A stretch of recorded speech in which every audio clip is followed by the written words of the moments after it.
Aloha, my name is Rebecca Kaya, and I am currently filming for Chapter 8.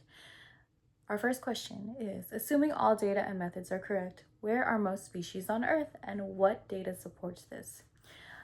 With the assumption that all of the data and methods that have been collected are correct, most species on Earth are located in tropical regions near the equator, mainly tropical forest and coral reef areas.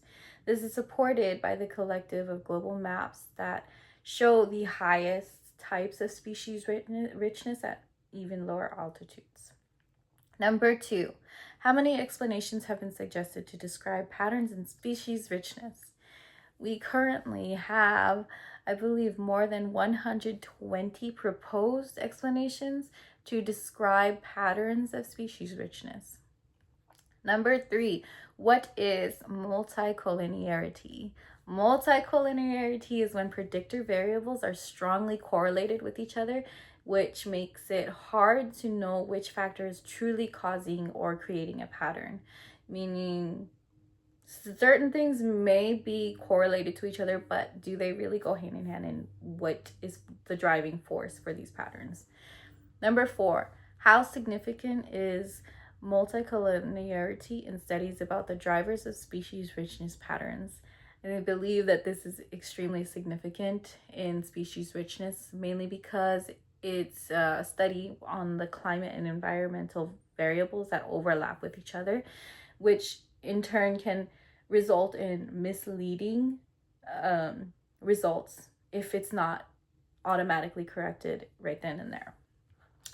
Number 5, what is the center of origination? The center of origination is the idea of where a species richness is highest, where they have typically evolved from and were able to leave and spread from. Number 6, what is the center of accumulation? The center of accumulation is the idea that this is the area where the species is rich and over time have literally accumulated and gathered over time to come to one area in the center of accumulation.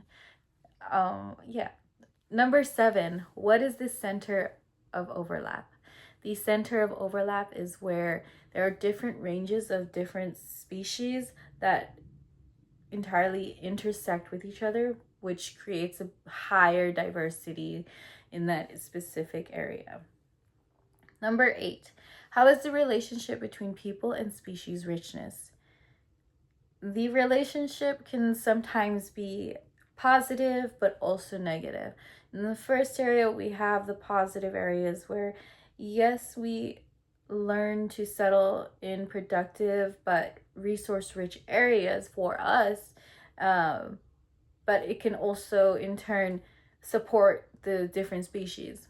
But on the other hand, sometimes people like to, of course, overuse and overtake without giving back. So that is the negative effect of the relationship and affecting of the species richness.